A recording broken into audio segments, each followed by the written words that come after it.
الحمد لله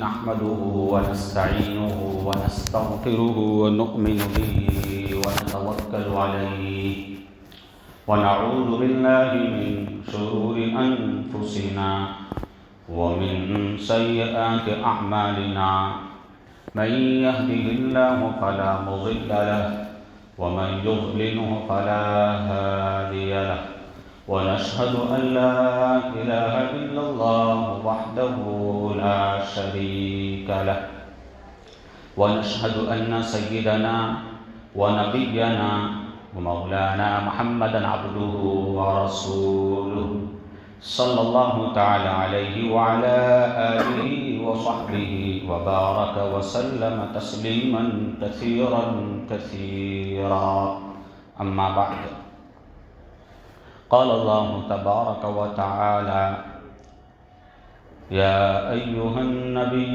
قل لأزواجك وبناتك ونساء المؤمنين يدنين عليهن من جلابيبهن صدق الله مولانا العظيم. میرا محترم بزرگوں، دوستوں، دینی اور ایمانی بھائیوں، ابھی آپ حضرات کے سامنے قرآن مجید کی سورۃ الاحزاب کی ایک آیت تلاوت کی گئی. دعا فرمائیں کہ اللہ تعالیٰ صحیح بات کہنے کی، سننے کی اور اس کو سمجھنے کی اور اس پر عمل کرنے کی توفیق عطا فرمائیں. یہ جو آیت مبارکہ ہے یہ پردے سے متعلق ہے. پردے کی اہمیت کو اجاگر کرتی ہے، پردے کی اہمیت کو بتلاتی ہے کہ پردہ جو ہے عورت کی عزت، وقار، احترام، اس کی پاکیزگی کا ذریعہ ہے. اور صرف عورت ہی نہیں بلکہ یہ معاشرے کی پاکیزگی کا ذریعہ ہے. عورت کو اس کے ذریعے سے ایک پروٹیکٹیو سیل، ایک مضبوط چٹان گویا کہ پردے کے ذریعے سے عورت کو حاصل ہوتی ہے. پردہ جو ہے مرد، عورت اور پورے معاشرے کی پاکیزگی کا ذریعہ ہے. انسان کے دل میں جو باطنی بیماریاں ہوتی ہیں ان سے پردے کے ذریعے سے حفاظت ہوتی ہے، معاشرہ پاکیزہ بنتا ہے. اور پردہ یہ ایک عورت کے احترام کی، عزت کی دلیل ہے، اس کی ایک علامت ہے. یہ عورت کی آزادی پر کوئی قدغن نہیں ہے، اس کی آزادی اس سے نہیں چھینی جا رہی. پردے کا مقصد عورت کو دبانا یا اس کی آزادی کو چھیننا یہ مقصد پردے کا نہیں ہے، بلکہ اسے حفاظت دینا ہے، اس کے عزت اور احترام کو بڑھانا ہے. عورت کا سب سے قیمتی اور خوبصورت جو زیور ہے وہ پردہ ہے، حیا ہے. اور یہ اسلام کی بھی ایک بہت بڑی خوبی ہے. ہر دین کی، مذہب کی ایک خوبی ہوا کرتی ہے، ایک خوبصورتی ہوا کرتی ہے.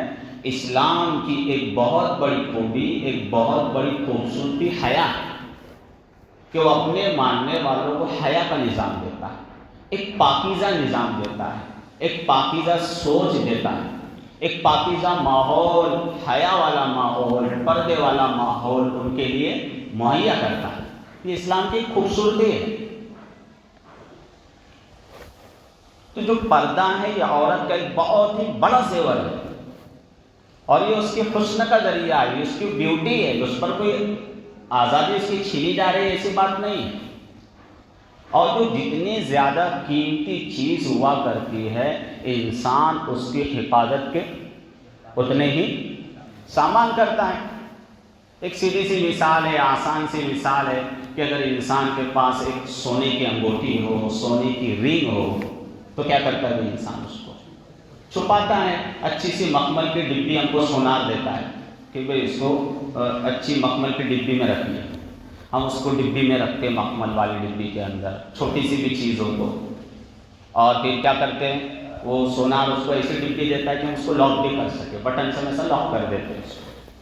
کیوں بھائی اس کو لاک کیوں کیا جا رہا ہے؟ قیمتی چیز ہے. اور پھر اس کو لاک کرنے پر ہی ہم بس نہیں کرتے بلکہ اس کو گھر لاتے ہیں اور گھر کی جو الماری ہوتی ہے، گھر کی الماری کے اندر جو اندر کا لاک ہوتا ہے، تجوری، اس میں ہم کیا کرتے ہیں؟ سونے کی چیز رکھ دیتے. اچھا لاکر میں رکھتے, پھر اس کے بعد لاکر کے اندر بھی ایک لاکر ہوتا ہے, پھر اس کو بھی لاک کرتے ہیں. پھر وہ لاکر کے اندر رکھنے کے بعد, اس کو لاک کرنے کے بعد جو باہر کا دروازہ ہوتا ہے اس کو بھی کیا کرتے ہیں؟ اس کو بھی چابی لگاتے, اس کو بھی تالا لگاتے. یہ قیمتی چیز ہے, یہ کوئی ڈائننگ ٹیبل پر لوگوں کو چائے بسکٹ انڈا دیتے وہاں پہ رکھنے کی چیز نہیں ہے یہ. اور وہ اندر کے لاکر میں پھر اس کو چابی لگاتے, اس کو لاک کرتے. پھر جو باہر کا دروازہ رہتا ہے اس کو بھی لاک کرتے. پھر وہ باہر کا دروازہ لاک کرنے کے بعد جو باہر کے جو کیوار ہے, اس کے دروازے ہیں, ڈور ہے, ہاں, تو اس کو بھی پھر ہم اس کو بھی لگا دیتے, اس کو بھی لاک کر دیتے. کیوں بھائی اتنا سب کیوں حفاظت ہو رہی ہے اس کی؟ اس لیے کہ قیمتی چیز ہے, سونا ہے, سونے کی رینگ ہے اور سونے کی بنی ہوئی چیز ہے, ہار ہے, آئرنگ ہے, عورت کے کانوں کے, اور بھی بہت ساری چیزیں سونے کی, تو ہم اس کی حفاظت کرتے ہیں اس لیے کہ وہ قیمتی چیز ہے. جو قیمتی موتی ہوتا ہے اللہ تعالیٰ اس کی حفاظت کا انتظام کر کے اس کو سیپ میں رکھ دیتے. علامہ اقبال رحمۃ اللہ علیہ, ان کے ہم اسکول پڑھتے تھے, نظم بھی تھی, ننھی بوند کا حوصلہ, شاید چھٹی وغیرہ میں ہوگی, تو اس میں حضرت نے یہی لکھا ہوا ہے, وہ نظم کے اندر یہ بات بتلانے کی کوشش کی ہے کہ جو ننھی بوند ہوتی ہے, جب بارش کا پہلا قطرہ آتا ہے تو وہ سوچتا ہے کہ میں زمین پر کہاں گروں, لیکن ایک خوش قسمت سیپ ہوتا ہے, صدف اور سیپ ہوتا ہے, وہ اپنا منہ کھولے ہوئے سمندر کے کنارے پر رہتا ہے. جب پہلا بارش کا قطرہ آتا ہے اس کو لے لیتا ہے اور فوراً بند ہو جاتا ہے, تو قیمتی اصلی موتی بن جاتا ہے. تو عورت بھی ہماری نگاہ میں, اسلام کی نگاہ میں, مسلمانوں کی نگاہ میں قیمتی موتی ہے, ایک صدف ہے. اور صدف کے لیے کیا ضروری ہے بھائی؟ سیپ ضروری ہے, تاکہ وہ صدف خراب نہ ہو سکے, اس کی اصلیت, اس کی جو چمک ہے وہ باقی رہ سکے. تو اسلام عورت کو جو دیکھتا ہے وہ قدر کی نگاہ سے دیکھتا ہے, احترام کی نگاہ سے دیکھتا ہے, تاکہ اس کی عزت, اس کی عفت, اس کی پاکیزگی برقرار رہ سکے. وہ گلی اور کوچوں میں بکنے والا کوئی مال نہیں ہے کہ بھائی ہر گہرا نتو پھیلا آ رہا ہے, اس کو ہاتھ لگا رہا ہے اور جو اس کو چیک کر رہا ہے, ایسا نہیں. ہر آوارہ اوباش قسم کا گنڈا بدماش اس پر اس کی نظر پڑے اور اس کی بدنگاہی کی جو سیاہی ہے, کالک ہے, وہ اس پر پوتی جا سکے. اس سے اسلام اس کو اس کالک سے, اس سیاہی سے بچانا چاہتا ہے. اسلام عورت کو جو بدنگاہی کی کالک ہے, بدنگاہی کی جو سیاہی ہے, اس سے کیا کرنا چاہتا ہے بھائی؟ وہ بچانا چاہتا ہے, اس کو حفاظت دینا چاہتا ہے. اس لیے عورت کو اسلام نے پردے کا حکم دیا. اسلام کی نگاہ میں, مسلمانوں کی نگاہ میں ایک عورت جو ہے یہ سونے اور چاندی اور قیمتی جواہرات سے بھی زیادہ قیمتی ہے. اسلام کی نظر میں عورت یہ سونے اور چاندی سے بھی زیادہ قیمتی شے ہے. اسی لیے میرے اور آپ کے آقا صلی اللہ علیہ وسلم نے ارشاد فرمایا کہ الدنیا کلھا متاع وخیر متاع الدنیا المرأة الصالحہ, کہ دنیا ساری کے ساری جو ہے اس کی قدر و قیمت ایک طرف اور ایک عورت کی قدر و قیمت ایک طرف. سب سے قیمتی متاع, سب سے قیمتی چیز ایک نیک عورت ہے. ایک شخص ہے جس کو دنیا کی تمام چیزیں مل گئی, سونا چاندی اور ہیرے جواہرات اس کو دے دیے گئے, بنگلے اور کوٹھیوں کا اور کاروں کا اس کو مالک بنا دیا گیا. اور ایک دوسرا شخص ہے جسے ساری چیزیں, ساری نعمتیں اللہ تعالیٰ نے نہیں دی ہے, ایک عام بندہ ہے, لیکن اللہ تعالیٰ نے اسے ایک وفادار اور صبر کرنے والی, شکر کرنے والی بیوی دے دی. دوسرے کو یہ نعمت مہیا نہیں ہے, ساری چیزیں اس کے پاس, بیوی نہیں ہے. اور ایک شخص سے اس کو کیا دی گئی بھائی؟ بیوی دی گئی. اور بیوی بھی ایسی ہے, دیکھنے میں بڑے 19-20 ہو, لیکن وفا شیعہ ہے, پاک دامن ہے, پردہ کرنے والی, دیندار ہے. تو ساری نعمتیں ایک طرف اور یہ بیوی والی نعمت ایک طرف. اتنی بڑی نعمت ہے بیوی, دیندار بیوی, پردہ کرنے والی بیوی, پاکیزہ بیوی. اسی کو اللہ کے رسول فرما رہے الدنیا کلھا متاع وخیر متاع الدنیا المرأۃ الصالحہ، کہ سب سے بہترین متاع، سب سے قیمتی چیز نیک دیندار خاتون ہے، بیوی ہے۔ تو اتنی قدر و قیمت ہے اسلام کی نگاہ میں دیندار، با پردہ، با حیا عورت کی۔ یہی وجہ ہے کہ اللہ کے رسول صلی اللہ علیہ وسلم نے، شریعت طیبہ نے، شریعت مطہرہ نے عورت کے پروٹیکشن کا، اس کی حفاظت کا، اس کے وقار کا اتنا اہتمام کیا ہے کہ مرد کے لیے تو لازم ہے کہ مسجد میں آئے، باجماعت نماز پڑھے، گھر پہ نماز پڑھ رہا ہے اس کی نماز نہیں ہے، اس کو مرد ہے تو مسجد تک آنا ضروری ہے، مسجد میں باجماعت نماز پڑھنا واجب ہے، نہیں پڑھے گا گنہگار ہوگا۔ اللہ کے رسول صلی اللہ علیہ وسلم نے ارشاد فرمایا کہ جو لوگ بغیر کسی عذر کے گھروں میں نماز پڑھ لیتے ہیں، میرا دل چاہتا ہے کہ چند نوجوانوں سے کہوں کہ وہ ایندھن اکٹھا کرے، لکڑیاں جمع کرے، اور میں چاہتا ہوں کہ ان کے گھروں کو جلا دیں، آگ لگا دیں۔ اتنا یعنی کہ غصہ ہے۔ لیکن عورت کے لیے آپ نے کیا فرمایا کہ عورت کی سب سے افضل نماز وہ ہے جو گھر کے بالکل کونے میں پڑھی جائے۔ کہاں پڑھی جائے؟ یعنی کہ اس کو جماعت کی پابندی سے بھی آزاد کر دیا گیا۔ عید کی نماز اس کے لیے نہیں ہے، جمعہ کی نماز اس کے لیے نہیں ہے، اور جتنا اپنے گھر میں رہے گی اتنا زیادہ سیف ہے، اتنی زیادہ محفوظ ہے، اتنا زیادہ وہ قابل احترام ہے۔ تو اسلام جو ہے عورت کو بڑی قدر کی نگاہ سے دیکھتا ہے، اس کے بھی وہی حقوق ہے جو ایک مرد کے حقوق ہے۔ عورت دو رکعت نماز پڑھتی ہے، اسے بھی اتنا ہی ثواب ملے گا جتنا کہ مرد کے نماز پڑھنے کا ثواب ہے۔ عورت حج کرتی ہے، اسے بھی اتنا ہی ثواب ملے گا جتنا کہ مردوں کا حج کرنے پر ثواب ملتا ہے۔ عورت اگر کوئی صدقہ خیرات کرتی ہے تو اسے بھی اتنا ہی ثواب ملے گا جیسے کہ مرد کو خرچ کرنے پر اس کو ثواب ملتا ہے۔ تو عورت کو پردے کا حکم دے کر اسلام نے اس پر کوئی زیادتی نہیں کی ہے، یا اس کی آزادی کو سلب کرنا، چھیننا مقصود نہیں ہے، بلکہ اس کو پروٹیکشن دینا مقصود ہے، اس کی حفاظت کرنا مقصود ہے۔ وہ اسلام کی نگاہ میں بڑی قیمتی شے ہے۔ لیکن آج ہم نے کل پرسوں ترسوں واقعہ دیکھا کہ ہمارے ملک کے جو ایک صوبہ بہار ہے، نتیش کمار، وہ پہلے سے وہ صوبہ یعنی کہ لوگوں میں بدنام ہے، لیکن اس شخص نے ایسی گھٹیا حرکت کی اور شرمناک حرکت کی، وہاں کے جو مکھیہ منتری ہے، اپنے منسٹر ہے، چیف منسٹر ہے، کہ انہوں نے پورے بھارت کا یعنی کہ سر شرم سے جھکا دیا، چہرے سے نقاب ہٹا دیا۔ یعنی کہ انسان کو یہ ہوتا ہے کہ یار اتنا بڑا اہم عہدہ، اتنی ذمہ داری والا عہدہ، اور اس پر ایک ایسا شخص فائز ہو گیا ہے، یعنی کہ ہمارے ملک کی کتنی بڑی بدقسمتی کی بات ہے، سوچنے کی بات ہے کہ کتنا اہم عہدہ ہوتا ہے۔ اللہ تعالیٰ نے اس کو کتنے بڑے مقام پر رکھا ہے، چیف منسٹر اس کو بنا دیا، لیکن اس کے باوجود اس نے اس عہدے کی جو گریما ہے، اس عہدے کی جو اہمیت ہے، اس کی جو عظمت ہے، اس کا ذرا بھی اس نے لحاظ نہیں رکھا۔ ایک ڈاکٹر لیڈی باصیرت خاتون ہوگی، پردہ دار خاتون، اس نے ڈاکٹر کی ڈگری حاصل کی، اس کو جاب کا لیٹر آیا، وہ دینے کے لیے اس کو بلایا گیا، تو اس نے ایسا لگ رہا تھا یعنی کہ 75 سال کا ہو چکا ہے، بالکل بڈھا پھوسٹ ہو چکا ہے، لیکن بھائی کیا کہیں گے، اس کو دماغی اعتبار سے وہ معذور ہے، دماغی اعتبار سے بیمار ہے۔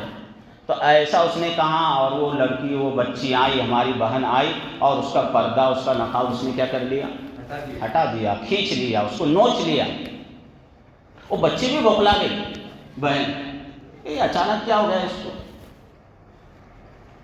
ہونا تو یہی چاہیے تھا کہ وہ اسی وقت اس کے چہرے پر ایک زوردار تماچا رسید کر دیتی، جیسا کہ اس سے پہلے کی جو کرناٹکا کی بہن تھی، کیا نام تھا اس کا، کیا مسکان اس طرح کچھ نام تھا، وہ اس کو چند شرپسند عناصر نے گھیر لیا، تو وہ اس طرح کے وہ جنونی نعرے لگا رہے تھے، اس نے اللہ اکبر کی صدا بلند کی بغیر کسی ڈر کے، بغیر کسی جھجک کے، تو ایک ایمانی حرارت لوگوں کے اندر پیدا ہو گئی۔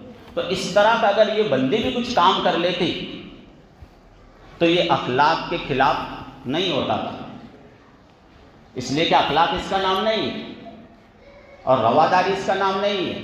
نرمی کا بھی ایک موقع ہوتا ہے کسی کے بھی ساتھ، پھر نرمی کا موقع نہیں ہے کہ اگر کسی خاتون کو، اور ہمارا جو مشرقی معاشرہ ہے اس کی کچھ اپنی اقدار ہے، اس کی اپنی کچھ خصوصیات ہے، ہم کوئی مغربی معاشرے میں نہیں رہے، وہاں پر عورت کی اتنی عزت نہیں، وہ خود اپنے آپ کو برہنہ کر لیتی ہے، چھوٹے چھوٹے کپڑے پہن لیتی ہے، تو انسان ان کے کپڑوں کو دیکھ کر یہ کہتا ہے کہ اس تکلف کی بھی کیا ضرورت ہے، اتنے جب کپڑے یہ ہے، اس میں کپڑے کے علاوہ تو سب نظر آ رہا ہے، اس تکلف کرنے کی بھی کیا ضرورت تھی۔ لیکن ہمارے مشرقی معاشرے میں ایسا نہیں ہے، اور بالخصوص میں جو اسلامی تہذیب ہے اس کا تو اپنا ایک طر امتیاز ہے۔ تو باپردہ خاتون جو وہاں پر تھی، اس دماغی بیمار شخص نے بغیر کسی جھجک کے، بغیر کسی ڈر کے، بغیر کسی خوف کے بڑے اسٹیج کے اوپر جو ہے اس کا نقاب اس نے کھینچ لیا، نوچ لیا، تو کتنی شرم کی بات ہے، کتنا گھٹیا پن ہے، اور اس کی ذہنیت کو آشکارا کرتا ہے۔ اور اس کی جتنی بھی مذمت کی جائے، جتنے بھی سخت الفاظ میں اس کی مذمت کی جائے، اس کی نندا کی جائے، وہ کم ہے، الفاظ کم ہے۔ تو پردہ جو ہے بہت ہی اہمیت کا حامل ہے، اور یہ جتنے بھی اس طرح کے جو لوگ ہیں، پوری کی پوری جتنی بھی فرقہ پرست یہ پارٹیاں ہیں، فرقہ پرست تنظیمیں ہیں، ان سب کی ذہنیت یہی ہے، ان کی سیاست کی بنیاد ہی مسلم نفرت کے اوپر ہے۔ جتنا نفرت کو پھیلائیں گے اتنا ان کو ووٹ ملنے والا ہے۔ اصل وجہ کیا ہے؟ ان کی سیاست کی بنیاد کیا ہے؟ مسلم دشمنی، مسلم نفرت۔ جتنا زیادہ نفرت پھیلے گی، نفرت کا بازار لگے گا، نفرت کی دکانیں لگیں گی، اتنا زیادہ ان کا فائدہ ہے، اتنا زیادہ ان کا مال بکتا ہے، اتنا ان کو ووٹ ملتا ہے، اور پھر یہ سیاست میں گدی پر باقی رہتے ہیں۔ لیکن بھئی سیاست کی خاطر، اپنی کرسی کی خاطر اتنی اونچی حرکت کر جانا، کم از کم انسان کے اندر کوئی درندگی ہے، بے شرمی ہے، بے غیرتی ہے، تو کیمرے کے سامنے تو کچھ لاج رکھنا چاہیے انسان میں، کیمرے کے سامنے تو کچھ شرم و حیا کرنا چاہیے۔ لیکن جس کی شرم و حیا اور اس کے اندر کا درندہ اتنا موٹا ہو چکا ہو، اتنا طاقتور ہو چکا ہو، تو اور اس کو کرسی کی اتنی ہوس ہو، تو ظاہر سی بات ہے کہ وہ ہوس انسان کو جو ہے اس کی عقلوں کو کیا کر لیتی ہے، اس پر پردے ڈال دیتی ہے، اس کو اندھا کر دیتی ہے، اس کی عقلوں کو سلب کر لیتی ہے وہ ہوس۔ اور یہی اس وقت بھی ہوا، اور یہی آج کا جو طاقتور طبقہ ہے اس کے اوپر یہی چیز سوار ہے۔ یو پی کے اندر بھی کیا ہوا؟ اچھا، ایک واقعہ یہ بھی پیش آیا اس واقعے کے بعد کہ یو پی کا ایک کیبنٹ منتری ہے، اس سے کسی نے پوچھ لیا انٹرویو کے درمیان کہ اس طرح کا واقعہ پیش آیا ہے، جو نتیش ہے کمار چیف منسٹر، انہوں نے اس طرح کی حرکت کی ہے، اس پر آپ کی کیا رائے ہے؟ تو اس مکروہ شخص نے، اس کی چہرہ بھی بڑا مکروہ لگ رہا ہے، اور اس کو دیکھ کر یعنی کہ اس نے اس سے بھی برا کام کیا، اس کو دیکھ کر ایک خون کھول رہا ہے، اور انسان کو بڑی تکلیف ہو رہی ذہنی کہ اس نے کہا کہ بھئی یہ تو صرف ایک اتنی سی تو بات ہوئی ہے، اگر ہاتھ اور کئی پڑ جاتا تو کیا کہہ رہا ہے ہنستے ہوئے، صرف نقابی تو نوچا ہے، نقابی تو نیچا کیا ہے، اگر کئی اور ہاتھ پڑ جاتا تو کیا کر لیتے، کئی اور انگلی پڑ جاتی تو کیا کر لیتے۔ اس طرح کی تعبیرات استعمال کر رہا ہے، اس سے آپ اندازہ لگائیں کہ ان کی ذہنیت کتنی گھٹیا ہے، کتنی شرمناک ان لوگوں کی زبان ہے، اور آن کیمرہ بول رہا ہے یہ ساری چیزیں۔ یہ لینگویج کہاں پر استعمال کر رہا ہے؟ کیمرے کے سامنے، کہ کہیں اور ہاتھ پڑ جاتا تو کیا کر لیتے۔ تو اس طرح کی جو ذہنیت ہے یہ ملکوں کو تقسیم کرنے والی ہے، نفرت کی آنکھ کو پھیلانے والی ہے، اور یہ ملک کے ساتھ محبت نہیں ہے بلکہ ملک کے ساتھ یہ دشمنی۔ جو لوگ اس طرح کر رہے ہیں کہ مسلمانوں کے خلاف نفرت کی آگ کو بھڑکا رہے ہیں، مسلمانوں کے خلاف انہوں نے بلڈوزر کارروائی شروع کر رکھی ہے کہ آئے دن ہم دیکھتے رہتے سنتے رہتے ہیں کہ فلاں جگہ پر جو ہے مسلمانوں کی مسجد کو یا پھر ان کی جو ہے قبرستان کو یا ان کے گھروں کو بلڈوز کر دیا گیا. یہ سب کیوں کیا جا رہا ہے؟ بس نفرت پھیلانا مقصد. اس نفرت کی بیس پر ان کو ووٹ ملتے ہیں. کیا ملتے ہیں؟ ووٹ ملتے. اس لیے ابھی ماضی قریب میں پیچھے 1-2 ہفتے پہلے بھی ایک فلم آئی دھرندر کر کے، آپ کو پتہ ہے یا نہیں پتہ ہے، اس کا بھی بڑا چرچا چل رہا ہے. اس فلم کے اندر بھی یہی ہے، نفرت پھیلانا اس کا مقصد ہے. اور ماضی میں بھی جتنی فلمیں بنائی گئی ان کا مقصد بھی محض صرف لوگوں کے درمیان کیا کرنا ہے؟ نفرت پھیلانا ہے. اس فلم کے اندر بھی حقیقت اور افسانے کو گڑ گڑ کر کے ملا کر ایک پروپیگنڈا کیا گیا. کیا کیا گیا ہے؟ پروپیگنڈا. اس لیے کہ جو پروپیگنڈا ہوتا ہے اس میں ہوتا یہی ہے. پروپیگنڈا اصل میں اس کی تعریف ہی ہے کہ اس میں کچھ حقیقت ہوتی ہے اور افسانہ ہوتا ہے، کہانی ہوتی ہے. افسانہ کہتے ہیں خیالی چیز کو، بنائی ہوئی چیز کو. تو حقیقت بھی ہے لیکن حقیقت کتنی ہے؟ 1%، آدھے فیصد، اور باقی 99% یا 99.99% جو ہے وہ کیا ہوتا ہے؟ افسانہ، کہانی. تو اس کہانی کے ذریعے سے بھی مقصد یہی ہے، اس فلم کے ذریعے سے بھی، کہ مسلمانوں کے خلاف ایک ہوا پھیلائی جائے. ہندوتوا کی جو ہوا ہے اس کو پھیلایا جائے. کیا مقصد ہے اس کا؟ اس میں بتایا گیا پاکستان کے بارے میں، لیکن اصل پاکستان بہانہ ہے. اصل نشانہ کون ہے؟ مسلمان ہے. اسلام بہانہ، اسلام اصل اس کا نشانہ ہے، مسلمان اس کا نشانہ ہے، تاکہ ملک کے اندر ایک نفرت کی ہوا چل پڑے. ان کا جو کانسیپٹ ہے ہندوتوا کی برتری کا، اسے لوگوں کے درمیان پھیلایا جائے. اور اس فلم کے اندر جو ہے مسلمان کا جو کردار پیش کیا گیا ہے، جو رول پیش کیا گیا ہے، جن لوگوں نے بھی اس میں کردار نبھایا ہے، وہ اس کے اندر جو مسلمانوں کا کردار ایک وحشی کی طرح پیش کیا گیا کہ جو مسلمان ایسے ہوتے ہیں. دیکھو اسلام یہ چیزوں کی تعلیم دیتا ہے، حالانکہ اس چیز کا حقیقت سے کوئی تعلق نہیں، بالکل پروپیگنڈا ہے 100%. اور پروپیگنڈا اسی کو کہتے ہیں، تھوڑی سی حقیقت باقی سب کے سب کہانی. کسی کو بھی بدنام کرنا ہوتا ہے تو یہی ہوتا ہے کہ تھوڑا سا انسان حقیقت بھی لے لیتا ہے، اس میں 1-2%، باقی پروپیگنڈا کہانی بنا کر ملمہ سازی کر کر لوگوں کے درمیان وہ ہوا چلا کہ دیکھو یہ ایسا کر رہے ہیں، یہ ان کا اصل چہرہ ہے. حالانکہ اس میں حقیقت کتنی؟ صرف 1% ہے، باقی سب کیا ہے؟ بنی بنائی کہانی. تو وہ کہانی جو فلم ہے اس کے اندر بھی یہی ہے کہ مسلمانوں کا جو کردار ہے اسے ایک وحشیانہ انداز میں پیش کیا گیا. اور ان کا مقصد صرف حال کو بدلنا نہیں، وہ ماضی کی کہانی پیش کی گئی اصل میں اس میں. تو ماضی کو بھی یہ لوگ مست کر دینا چاہتے ہیں، ماضی کو بھی جھوٹ سے بھر دینا چاہتے ہیں. کیا کرنا چاہتے ہیں؟ صرف حال کو نہیں، جو حقائق ہے، جو موجودہ حالات ہے، صرف اس کو مست کرنا، اس کو بدلنا، اس کو تبدیل کرنا نہیں، بلکہ جو ماضی ہے، جو پاسٹ ہو چکا ہے، اسے بھی کیا کرنا ہے؟ اسے بھی مست کر دینا ہے، اسے بھی بدل دینا ہے، اسے بھی جھوٹ سے بھر دینا ہے. تاج محل پہلے شیو مندر تھا، پھلا تھا، ڈھیکا تھا، اس میں بھی جو کہانی بنائی گئی ہے عبدالرحمن ڈکیت وغیرہ کی، اس طرح کی کہانی ہے اس کے اندر. تو اس میں بھی یہی ساری چیزیں آپ سن رہے ہوں گے اس کو میڈیا کے اوپر.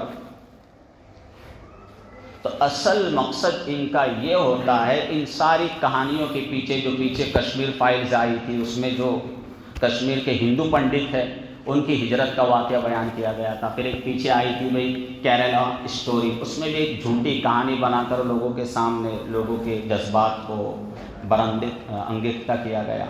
تو ساری کے ساری چیزیں اس لیے کہ یہاں پر ہمارے ساتھ مسئلہ یہ ہے کہ ہمارا ملک بہت بڑا ملک ہے، ہزاروں زبانیں بولنے والے لوگ یہاں پر پائے جاتے ہیں، لاکھوں یہاں پر مذہبی اکائیاں ہیں، مذہب کے مختلف عقائد کو ماننے والے لوگ ہیں. اب ان سب کو جو ہے یکجٹ کرنا ہے، اکٹھا کرنا ہے. کیا کرنا ہے بھائی؟ اکٹھا کرنا ہے. تو ان کو اکٹھا کرے تو کیسے کرے؟ یکجٹ کرے تو کیسے کرے؟ تو اس کا طریقہ یہ کہ کوئی نہ کوئی دشمن ہونا چاہیے. کیا ہونا چاہیے بھائی؟ دشمن ہونا چاہیے، تاکہ اس دشمن کو دکھا کر، اس کا ڈر اور خوف بتلا کر ان کو اکٹھا کیا جا سکے کہ دیکھو اگر تم متحد نہیں ہوئے، تم یکتا نہیں ہوئے، ایک جٹ نہیں ہوئے، تو جو تمہارا کھلا دشمن ہے مسلمان، وہ تم کو کھا جائے گا۔ کیا کرے گا؟ تم کو کھا جائے گا، تمہارے اوپر حملے کرے گا۔ یہ دیکھو، اور یہ مسلمان کا کردار اس طرح ہوتا ہے جیسے کہ ہم نے ابھی تم کی دھرندر فلم میں بتلایا ہے، ایسا ہوتا ہے مسلمان۔ اس میں بسم اللہ پڑھ کے کیا کیا کر رہا ہے مسلمان، سورہ فاتحہ پڑھ کے، کلمے پڑھ کے کیا کیا کر رہا ہے، وہ کلمات کہاں، اس کو کہاں پر فلم میں کہاں پر فٹ کر دیا، بسم اللہ کہاں پڑھی جاتی ہے اس کو فلم میں، کہاں وہ بسم اللہ پڑھ کے قتل کر رہا لوگ۔ تو اس طرح وحشیانہ کردار، وہ بھی اتنے متبرک کلمات کے ساتھ، تاکہ لوگوں کے دلوں میں ان کلمات کی، ان چیزوں کی نفرت پیدا ہو جائے۔ کیا ہو جائے گی؟ نفرت، اور ایک اعصاب پر، ان کے ذہنوں پر ایک چیز سوار ہو جائے۔ اسی لیے جو ہمارے پرائم منسٹر جو ہے پیچھے وہ پر، جو اسرائیل کا جو وزیر اعظم ہے، اس سے ملنے گئے، اس سے گلے مل رہے، حالانکہ وہ شخص جو ہے جینوسائیڈ کے اندر مبتلا ہے، ہزاروں انسانوں کو اس نے مار دیا، عورتوں کو مار دیا، بچوں کو مار دیا بمباری میں، اور ہم اس سے کیا کر رہے ہیں؟ صرف ہمارا ایک ملک ہے جو وہاں پر جا کے اس سے گلے مل رہا ہے۔ کیوں؟ یہاں کے لوگ اس کو پسند کرتے ہیں۔ بہت بڑا طبقہ ایسا ہے ہمارے ملک میں کہ اگر مسلمانوں کا کچھ بھی نقصان ہوتا ہے تو اس کو بڑا اچھا لگتا ہے، اس کو ایک طرح کی ذہنی سکون ملتا ہے، ذہنی سکینت اس کو حاصل ہوتی ہے، اطمینان حاصل ہوتا ہے، اور اس کی بیس پر وہ سامنے والے کو کیا کرتا ہے؟ ووٹ دے دیتا ہے۔ تو اپنی جو سطح کی جو بھوک ہے اس کو باقی رکھنے کے لیے یہ ساری کے ساری چیزیں بھائی برپا کی جاتی ہے ملک کے اندر۔ یہ جو فلمی دنیا ہے، بالی ووڈ ہے، یہ بھی ایک بہت بڑا ٹول ہے، ایک بہت بڑا ذریعہ ہے لوگوں کی رائے بدلنے کے لیے۔ یہ فلمیں کیوں بنائی جاتی ہیں؟ مختلف قسم کی فلمیں آتے رہتی ہیں، تو ان فلموں کے ذریعے سے لوگوں کی جو ہے اوپینین میکنگ ہوتی ہے، لوگوں کی ذہن سازی کی جاتی ہے، لوگوں کے ذہنوں کو بدلا جاتا ہے ان فلموں کے ذریعے سے، اور جو حقیقت ہے اس کو چھپانا مقصود ہوتا ہے۔ جو حقیقت ہے اس کو کیا کرنا؟ لوگوں کی ایک ذہن سازی کرنا مقصد ہے۔ جو حقیقت ہے، جو حالات ہے، چل رہے حقائق ہے، ان کو مسخ کرنا، ان کو چھپانا، ان کو بدل دینا، ماضی کو بدل دینا ان فلموں کے ذریعے سے، یہ مقصد ہوتا ہے فلم بنانے کا۔ فلموں میں بھی یہی ہو رہا ہے۔ تو ہمیں جو ہے حقائق کو جاننا بھی ہے، حقائق پر ایجوکیٹڈ ہونا، اس کے بارے میں جاننا ہم سب کے لیے ضروری ہے، تاکہ ہم اس کے چنگل میں نہ آ سکے، اس سے متاثر نہ ہو سکے۔ تو یہ ساری کے ساری چیزیں جو ہے اس کے مقاصد میں ہوتی ہے، تاکہ لوگوں کی ذہنیت کو خراب کیا جا سکے۔ تو ہمیں حقائق کو بھی جاننا ہے، اور اپنے کردار کو اتنا مضبوط کر لینا ہے کہ ہم اپنے کردار کے ذریعے ہی جو ہے ایک بہت بڑا انقلاب برپا کر سکیں۔ کیا کرنا ہے؟ اس لیے کہ آج کا جو دور ہے یہ میڈیا کا دور ہے، اسلحہ کا دور ہے۔ اسلحے سے اتنا نقصان نہیں پہنچتا ہے انسان کو جتنا کہ میڈیا کے پروپیگنڈے سے انسان کو نقصان پہنچتا ہے۔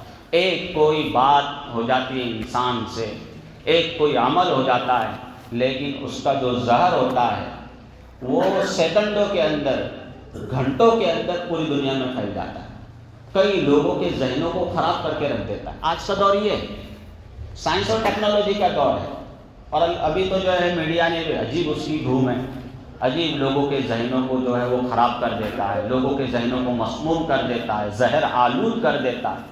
اتنا فاسٹ دور ہے، ایک ذرا سی کوئی بات ہوتی ہے، ذرا سا کوئی کلپ چل جاتا ہے جس میں کوئی زہر افسانی کی بات ہو، نفرت پھیلانے والی بات ہو، نفرت پھیلانے والا کوئی عمل ہو، جیسے کہ بھی آپ کے سامنے بتلایا گیا، اس شخص نے، گھٹیا انسان نے، بے شرم انسان نے اس پردہ نشین خاتون کا بس ایک نقاب اس نے کھینچ لیا، اور پوری ویڈیو پوری دنیا میں وائرل ہو چکی ہے۔ اب سب طرف سے اس کی مذمتیں بھی آ رہی ہے، بعض جو منافق قسم کے لوگ ہیں اس کی تائید بھی کر رہے ہیں، جو اس کی پارٹی سے تعلق رکھتے ہیں۔ بہت سارے لوگ ابھی پوچھ بھی رہے ہیں کہ علماء کی ایک میٹنگ ہوئی تھی، وہاں پر پوچھا بھی گیا کہ حضرت فلاں فلاں پارٹی سے ہم نے ٹکٹ لینا چاہیے، تو بتاؤ ان کو کیا جواب دیا جائے۔ سوال ہی کتنا، یعنی کہ سوال تو پوچھنا بھی نہیں چاہیے، لیکن پوچھ رہے لوگ کہ فلاں فلاں پارٹی کا ٹکٹ لینا کہ ہم نے۔ ایک ایسی پارٹی، ایک ایسا گروہ، ایک ایسی تحریک جس کی بنیاد اور بیس ہی اسلام اور مسلم نفرت پر ہو، اسی پر اس کو ووٹ ملتے ہو، اس کے بارے میں اگر کوئی پوچھ رہا ہے کہ فلاں سے لینا کیا نہیں ہم نے، تو اب بتاؤ دوسرے مسائل کیا سمجھائیں گا انسان لوگوں کہ پیسے نہیں لینا چاہیے، فلاں نہیں کرنا چاہیے، یہ احکامات ہے۔ اتنا جو بیسک چیز ہے، بنیادی چیز ہے، وہ بھی اگر کسی انسان کو 50 سال کی عمر میں سمجھ میں نہیں آ رہا ہے، 50 سالہ انسان یہ سوال کر رہا ہے، 55 سالہ انسان یہ سوال کر رہا ہے، 60 سال جس کی عمر ہو چکی ہے وہ یہ سوال کر رہا ہے، کیا وہ ملک میں رہتا نہیں؟ وہ دیکھتا نہیں کیا ہو رہا؟ اب بتایا جائے تو لوگ ناراض بھی ہوتے تھے کہ حضرت یہ مولانا ایسا کیوں بتا رہے ہو، ایسا کیوں بتا رہے، یوں کیوں بول دیے، تیوں کیوں بول دیے۔ تو بالکل یہ تو دو چار کی طرح چیزیں ہر انسان کو سمجھ میں آنا چاہیے۔ کیا بات ہے، تیرے دماغ میں سوال آیا کیسے؟ سوچنے کی چیز ہے کہ جو لوگ اس طرح کے عمل کر رہے ہیں، مسلمانوں کے ساتھ اس طرح کے واقعات ہو رہے ہیں، جو ان کے آئیڈینٹی ہے، جو ان کی شناخت ہے، جو ان کا مذہب ہے، جو ان کا عقیدہ ہے، ان کی جو دولت ہے، ان کی جو جائیدادیں ہیں، وہ چھیننے کی کوشش ہے، ان کی بیس اور بنیاد ہی نفرت پر ہے، اسلام فوبیا پر ہے۔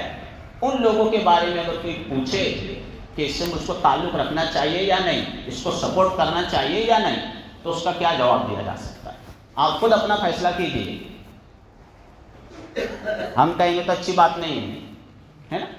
تو یہ ساری چیزیں ہر مسلمان کو سمجھنا چاہیے۔ ایک دینی حمیت بھی کوئی چیز ہوتی ہے، دینی غیرت بھی کوئی چیز ہوا کرتی ہے، تو اپنے اندر دینی حمیت اور غیرت کا ہونا بھی از حد ضروری ہے۔ انسان عمل کے لحاظ سے تھوڑا سا اس کے اندر کمی کوتاہی ہو تو گنجائش ہے، چلو بھائی انسان ہے، ہر شخص بہت بڑا نیک ہو جائے، متقی ہو جائے، ایسا نہیں ہوتا، کمی کوتاہیاں بھی ہوتی ہے انسان کے اندر عملی لحاظ سے، لیکن کمی کوتاہی کے باوجود انسان کے اندر دینی حمیت اور غیرت ہونا چاہیے۔ اگر دینی حمیت اور غیرت بھی نہیں ہے تو پھر وہ چاہے کتنی بڑی اس کی داڑھی ہو، چاہے جبے کرتے ٹوپی پہنتا ہو، اس کا کچھ حاصل نہیں ہے۔ کم از کم دینی حمیت سب سے اہم چیز ہے، دینی غیرت اہم چیز رکھتی ہے، اور انسان کو اعمال کے لحاظ سے بھی اچھا ہونا چاہیے، لیکن اس سے زیادہ اہم کیا چیز ہے؟ دینی حمیت ہے، غیرت بھی کوئی چیز ہوا کرتی ہے۔ تو اللہ تعالیٰ سے بس یہی دعا ہے کہ اللہ تعالیٰ بھی ہمیں دین حمیت عطا فرمائے، دین غیرت عطا فرمائے، اور ایمان اور اعمال کے ساتھ، اسلام کے ساتھ، اپنی جتنے بھی تشخصات ہے، ہماری جو آئیڈینٹی ہے، اس کے ساتھ ہمیں جینے اور مرنے کی توفیق عطا فرمائے۔ جن حضرات نے سنت ادا نہیں کی ہے وہ سنت ادا فرمائے۔